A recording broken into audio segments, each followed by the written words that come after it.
Lecture का 7 मार्च 2022 का, उसके हम मैथ्स के क्वेश्चंस का आज हम सॉल्यूशन देखेंगे।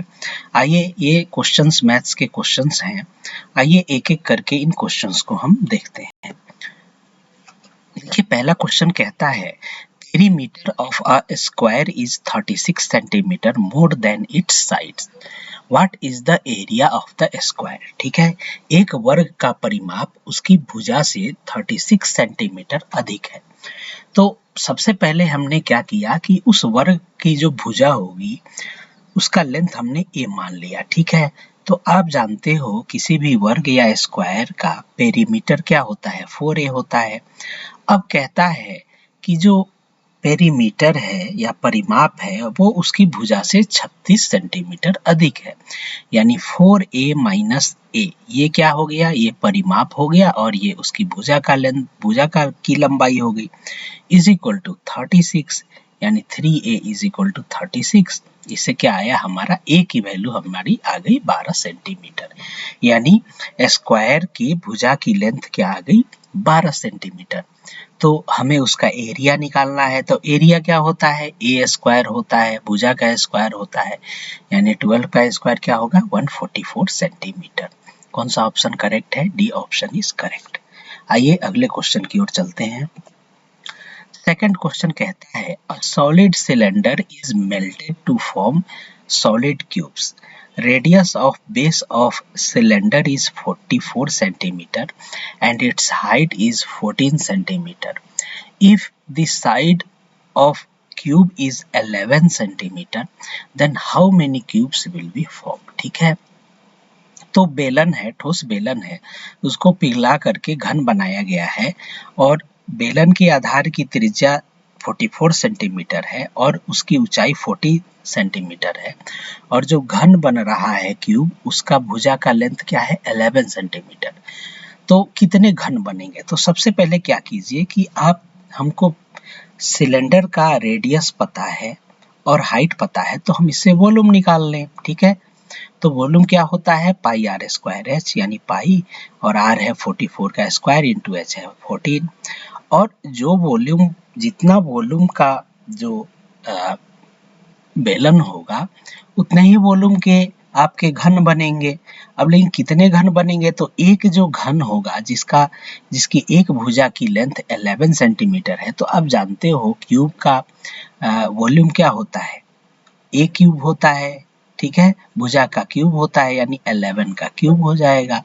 तो हम क्या करें कि इसका जो वॉल्यूम है उससे इसके वॉल्यूम को डिवाइड कर दें, तो उतने नंबर ऑफ क्यूब्स बनेंगे, यानी पाई इंटू, अब देखिए एग्जामिनर ने जो क्वेश्चन दिया है 2 घंटे में आपको इतने सारे क्वेश्चंस करने होते हैं, तो डेटा भी कुछ ऐसा दिया है कि वो कैलकुलेशन इजीली हो जाए।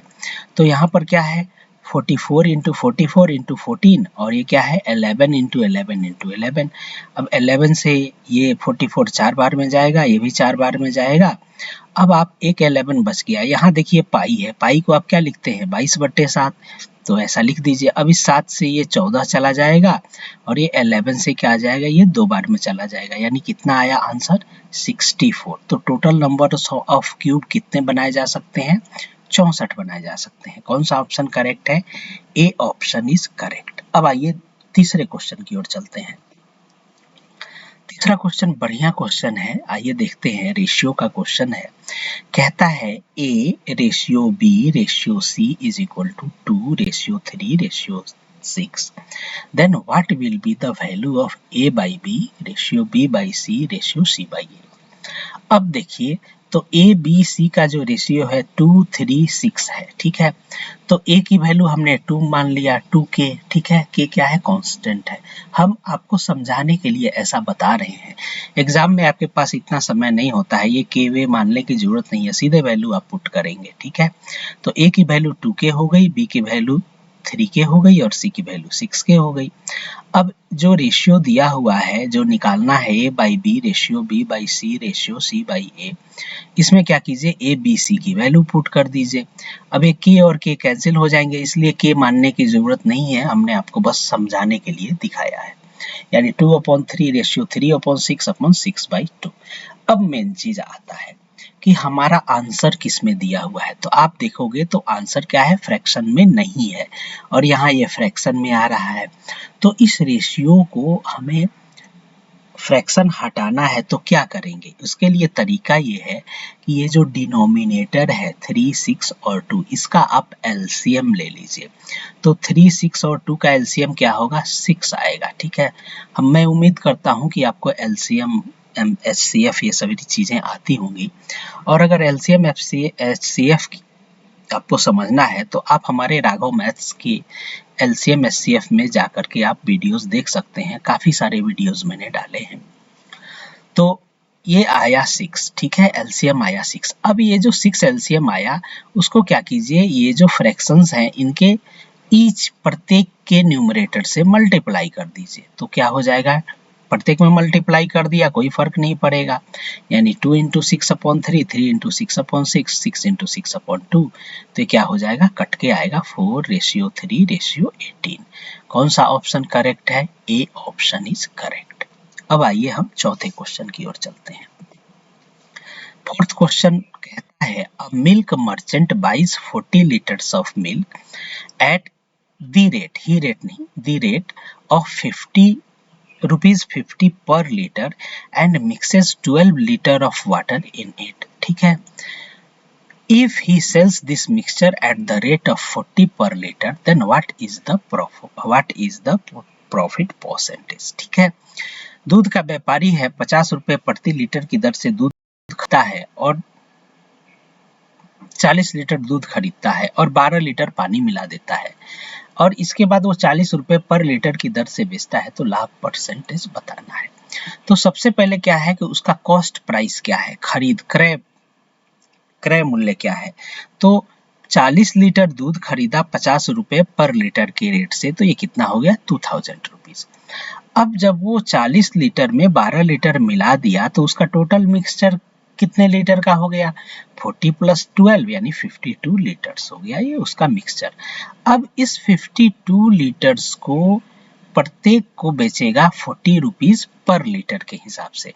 तो सेलिंग प्राइस क्या हो गई, विक्रय मूल्य 40 मल्टीप्लाइड बाई 52, ये आया 2080। ठीक है, तो अब जानते हो कि यहाँ सेलिंग प्राइस जब कॉस्ट प्राइस से ज्यादा होती है तो यानी इसका मतलब है प्रॉफिट हुआ है।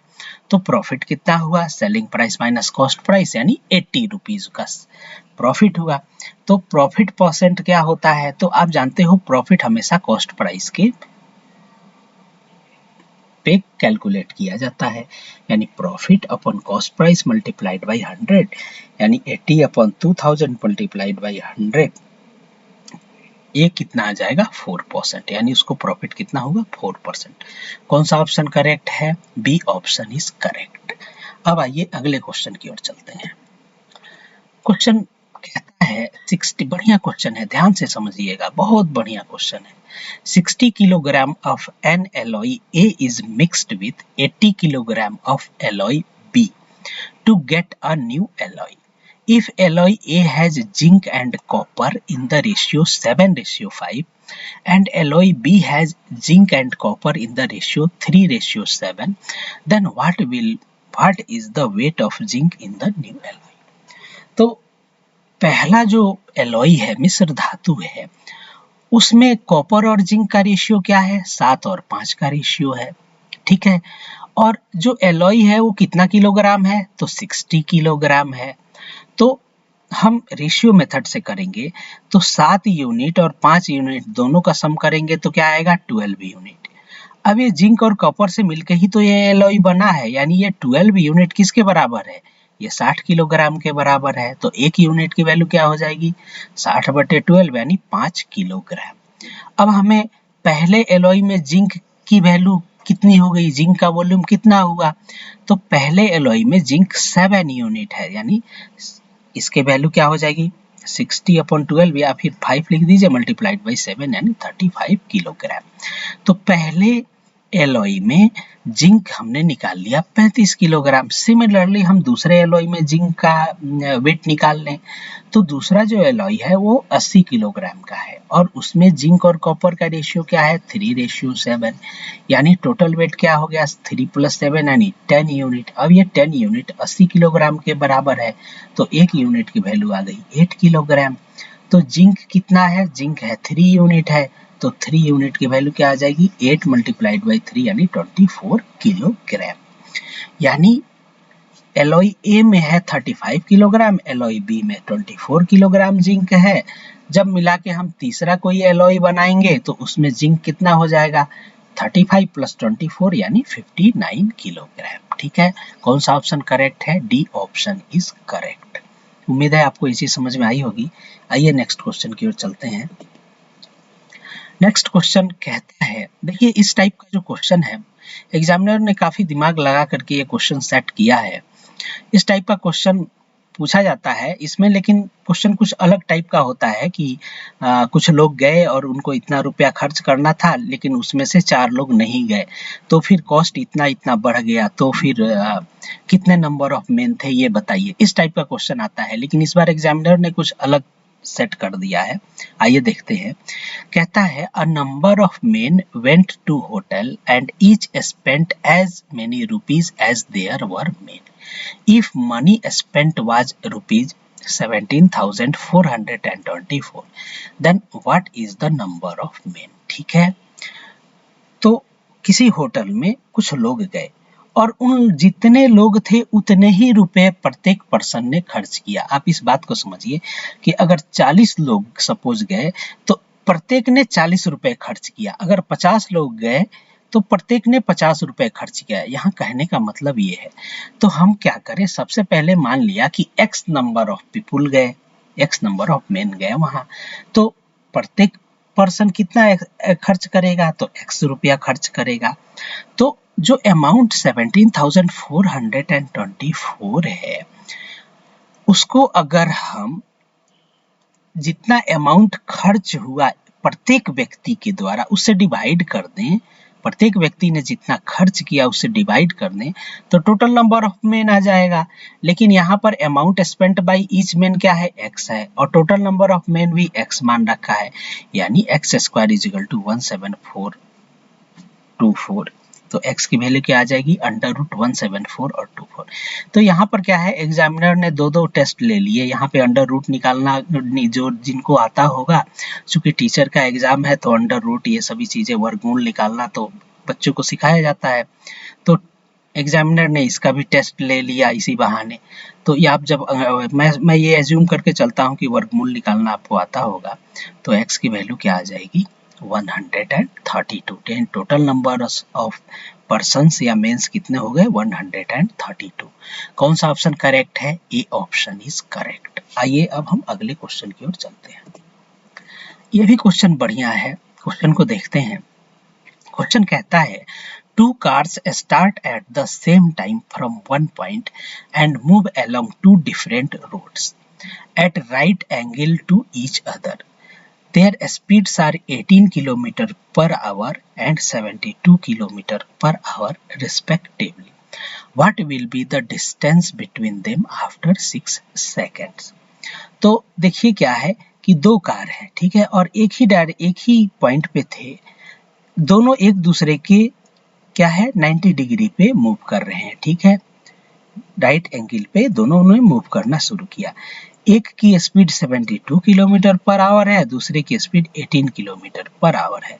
तो 6 सेकंड के बाद हमने मान लिया कि ये जो कार 18 km/h की स्पीड से मूव कर रही है वो यहाँ पहुंचेगी, और ये जो 72 km/h की स्पीड से मूव कर रही है वो यहाँ पहुंचेगी। तो दोनों के बीच का डिस्टेंस क्या होगा, ये सबसे शॉर्टेस्ट डिस्टेंस ही तो डिस्टेंस मानी जाती है, यानी ये हो जाएगा, ठीक है। तो इसकी वैल्यू हमसे पूछ रहा है, तो आप सबसे पहले देखो तो टाइम दिया हुआ है 6 सेकेंड और स्पीड क्या दिया है km/h। तो क्या है km/h को मीटर/सेकेंड में आप कन्वर्ट करो, तो आप जानते हो 5/18 से मल्टीप्लाई किया जाता है। टाइम एंड डिस्टेंस में आपने ये पढ़ा होगा, ठीक है, मैं ये एज्यूम करके चलता हूँ, ठीक है। तो क्या होगा 18 km/h को मीटर पर सेकेंड में कन्वर्ट करेंगे तो क्या होगा 18 मल्टीप्लाइड बाई 5/18 यानी 5 मीटर पर सेकेंड। यानी एक सेकेंड में 18 किलोमीटर पर आवर की स्पीड से चलने वाला जो कार है वो 5 मीटर की डिस्टेंस ट्रेवल करेगी एक सेकेंड में। तो 6 सेकेंड में कितनी डिस्टेंस ट्रेवल कर जाएगी 6 मल्टीप्लाइड बाई 5 यानी 30 metre. Similarly 72 kilometre per hour की स्पीड से मूव करने वाली कार की स्पीड मीटर पर सेकेंड में क्या हो जाएगी 72 मल्टीप्लाइड बाई 5/18 यानी 20 मीटर पर सेकेंड। यानी एक सेकेंड में वो 20 मीटर ट्रेवल करती है, तो 6 सेकेंड में वो कार कितनी डिस्टेंस ट्रेवल करेगी 6 मल्टीप्लाइड बाई 20 यानी 120 मीटर। अब आप समझ जाओ कि इसकी वैल्यू क्या है 120 मीटर है और इसकी वैल्यू क्या है 30 मीटर, ये हमने निकाल लिया। तो ये क्या आ जाएगा, तो आप जानते हो लंब का स्क्वायर प्लस बेस आधार का स्क्वायर, ये क्या होता है विकर्ण जो भी है इसका ये आ जाएगा, यानी √30 का स्क्वायर प्लस √120 का स्क्वायर। अब आप यहाँ ध्यान दो, यहाँ पर क्या है कि आप ऑप्शन देखो, ऑप्शन में आपको अंडर रूट में ही दिया हुआ है, तो आप ऐसे निकालने की कोशिश करो।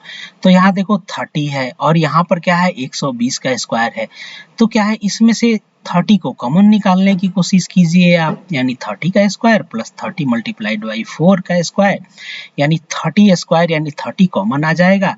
तो यहाँ क्या बचेगा 1 बचेगा और यहाँ क्या बचेगा 4 का स्क्वायर यानी 16 यानी 1 + 16 क्या हो गया 17 यानी 30/17। कौन सा ऑप्शन करेक्ट है, ए ऑप्शन इज करेक्ट।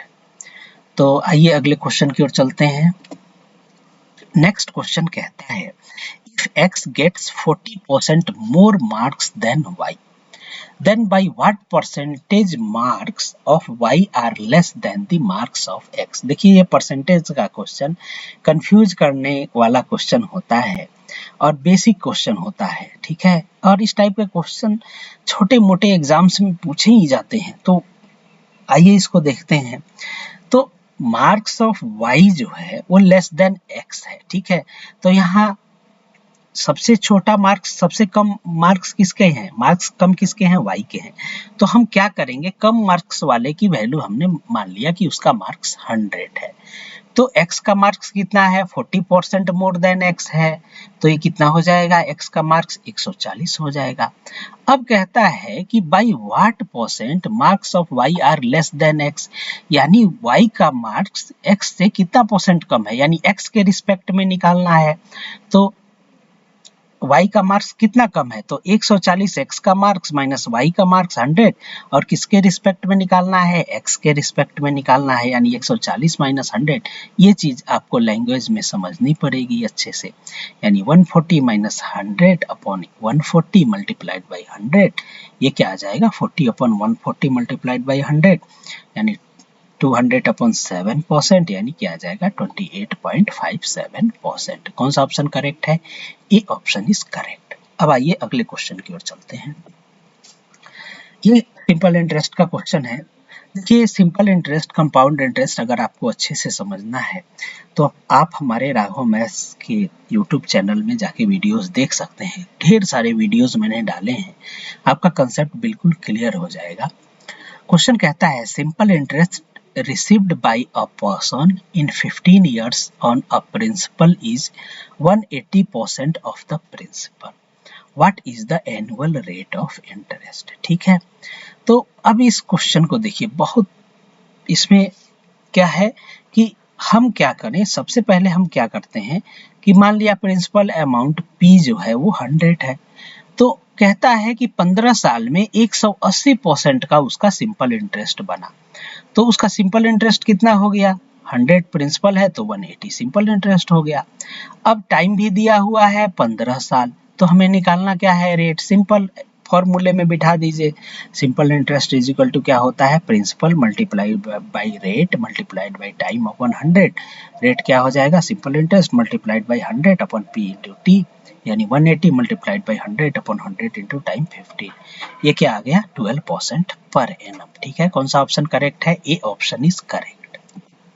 अब आइए अगले क्वेश्चन की ओर चलते हैं, ये बढ़िया क्वेश्चन है, इस पे ध्यान दीजिएगा। कहता है how many numbers from 1 to 200 are divisible by 9। तो सबसे पहले 9 की विभाज्यता का नियम क्या होता है?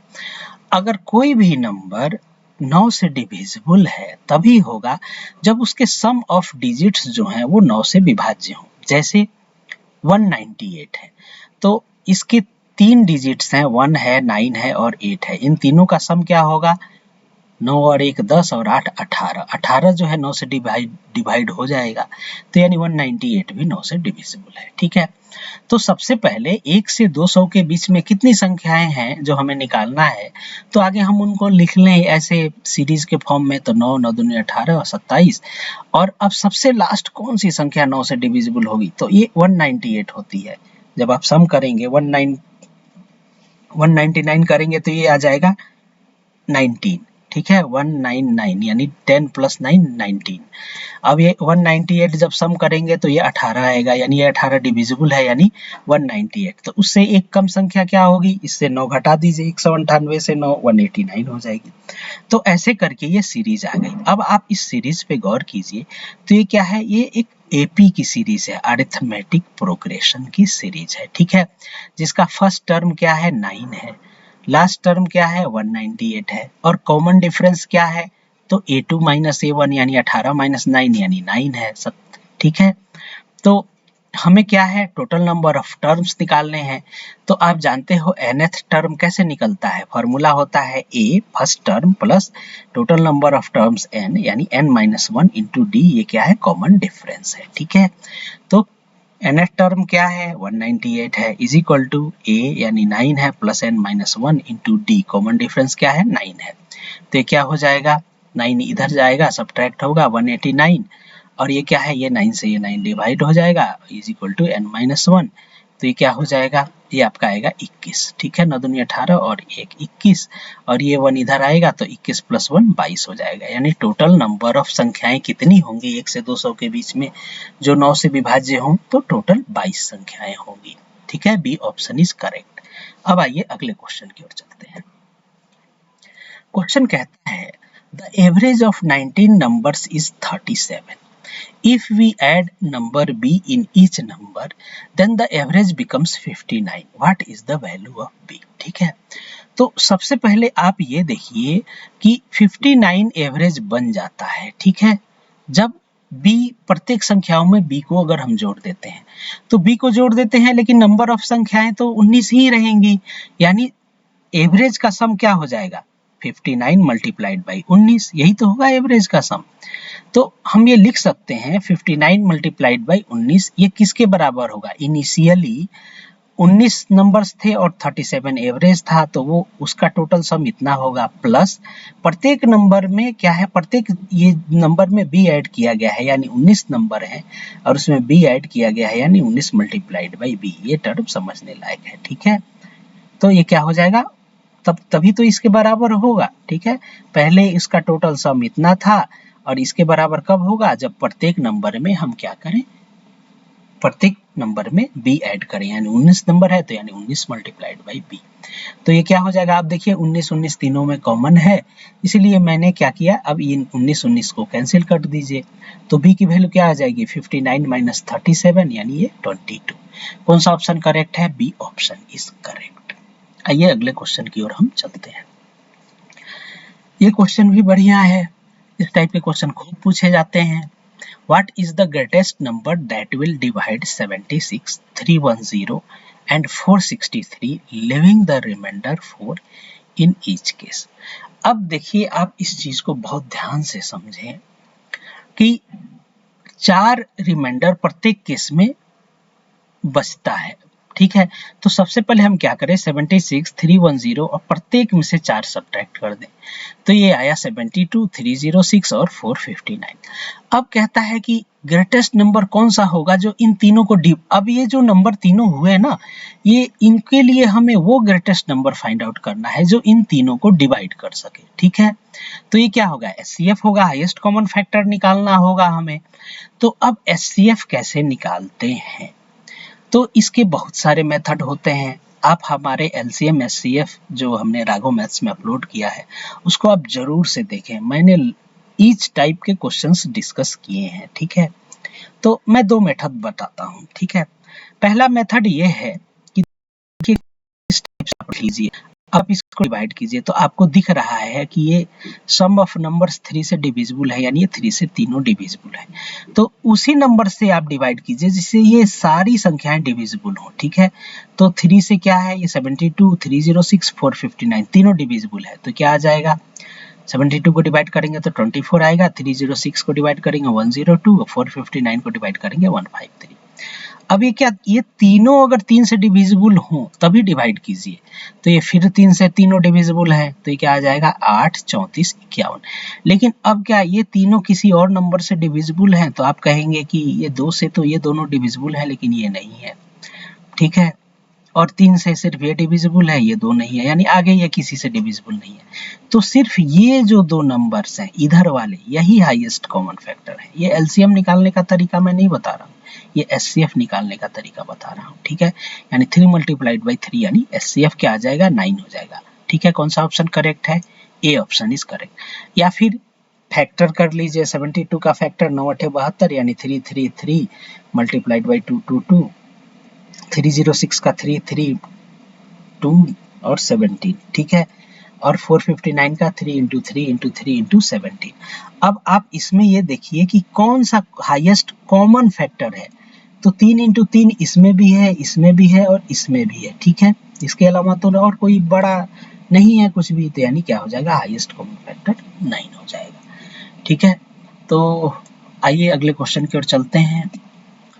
नेक्स्ट क्वेश्चन कहता है, if 15% of m plus n is equal to 65% of m minus n, then m is what percentage of n? ये बहुत बढ़िया क्वेश्चन है।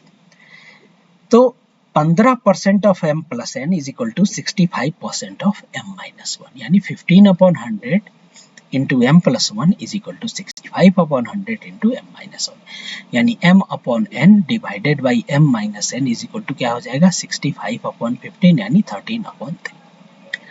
अब आप देखिए तो इसमें हम क्या लगाएंगे, कंपोनेंडो एंड डिविडेंडो। इससे क्या होगा, m और n के फॉर्म में ये आ जाएगा, ठीक है। तभी तो हम what percentage then m is what percentage of n निकाल पाएंगे। तो आपको कंपोनेंडो एंड डिविडेंडो का मेरा सबसे first video componendo and dividendo का ही है, आप उसमें देख सकते हैं। जैसे कोई फ्रैक्शन हो x/y, उसकी वैल्यू a/b हो, तो अगर हम इसमें componendo c and d rule लगा दें तो ये क्या होता है, ऊपर क्या होता है, न्यूमरेटर में, न्यूमरेटर और डिनोमिनेटर दोनों का सम हो जाता है x + y, और डिनोमिनेटर में क्या होता है, न्यूमरेटर और डिनोमिनेटर का दोनों का सब्ट्रैक्शन हो जाता है, x - y = a + b, a - b। यही रूल होता है, ठीक है। तो यहाँ पे क्या हो गया, m + n + m + n, m + n - m - n, ये क्या होगा, 13 + 3 13 - 3, ठीक है। यानी ये आया 8/5, यानी 2m/2n यानी m/n = 8/5, ठीक है। तो कहता है कि then m is what percentage of n, यानी m/n ही तो निकालना है, मल्टीप्लाइड बाई 100 यही तो निकालना है।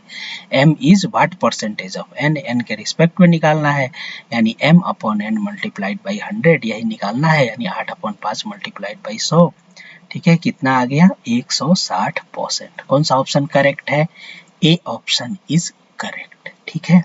आइए अगले क्वेश्चन की ओर चलते हैं। क्वेश्चन कहता है, ये भी बढ़िया क्वेश्चन है, Rishabh can complete 4/5 part of a work in 16 days. Rani is 2 times as efficient as Rishabh. In how many days will Rani alone complete the same work? तो यहाँ पर आप ध्यान दीजिएगा, 4/5 पार्ट ऑफ वर्क 16 दिन में करता है। तो जब भी वर्क टाइम एंड वर्क के क्वेश्चन होते हैं तो हम टोटल वर्क कुछ एज्यूम करते हैं।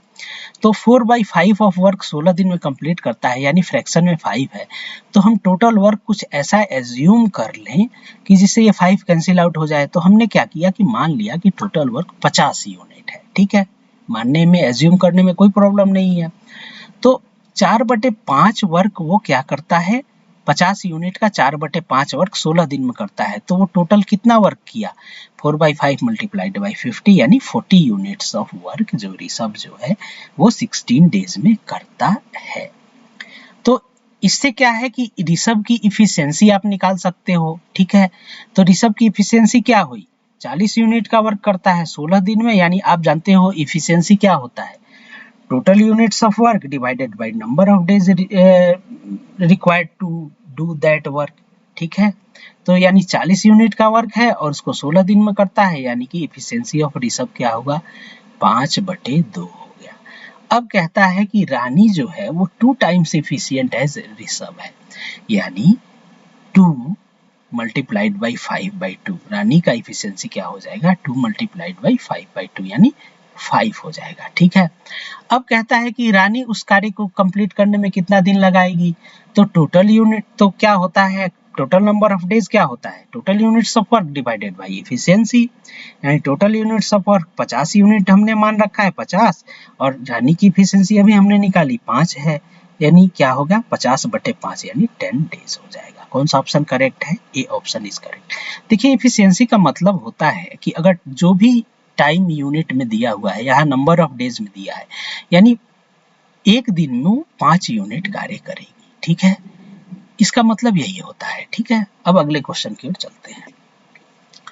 ये क्वेश्चन भी बहुत बढ़िया है, टाइम एंड डिस्टेंस का क्वेश्चन है।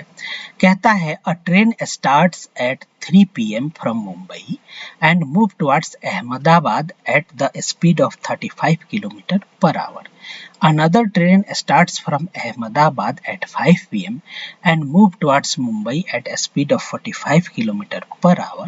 If the distance between Mumbai and Ahmedabad is 390 km, then at what time both trains will meet? ठीक है, तो देखिए ये मुंबई है और ये अहमदाबाद है, दोनों के बीच का डिस्टेंस क्या है, 390 किलोमीटर है।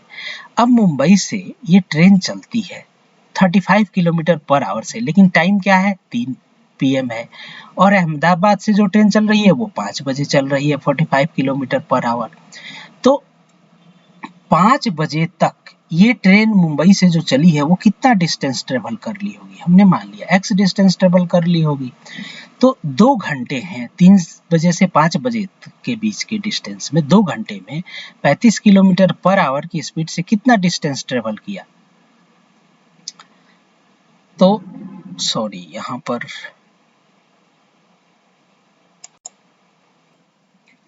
तो आप यहाँ देखें तो 35 किलोमीटर पर आवर की स्पीड से 2 घंटे में कितना ट्रेवल किया, 70 किलोमीटर ट्रेवल कर गई, ठीक है। तो अब मान लीजिए यहाँ पर पहुंची, ठीक है, तो दोनों के बीच का डिस्टेंस क्या हो जाएगा, ये 5 बजे यहाँ पे है और ये ट्रेन अहमदाबाद से चलेगी, ठीक है। तो दोनों के बीच का डिस्टेंस क्या हो जाएगा, 390 माइनस ये 70 किलोमीटर यानी 320 किलोमीटर। अब ये जो दोनों ट्रेनें 5 बजे एक दूसरे के अपोजिट मूव करना शुरू करेंगी, तो उनको टोटल डिस्टेंस कितना ट्रेवल करना है मिलने के लिए, 320 किलोमीटर ही तो ट्रेवल करना है दोनों को मिला करके। तो और अपोजिट एक दूसरे के अपोजिट मूव कर रही है, तो उनका रिलेटिव स्पीड क्या हो जाएगा। जब आप जानते हो एक दूसरे के जब अपोजिट मूव करते हैं तो रिलेटिव स्पीड कैसे निकालते हैं, ऐड हो जाता है।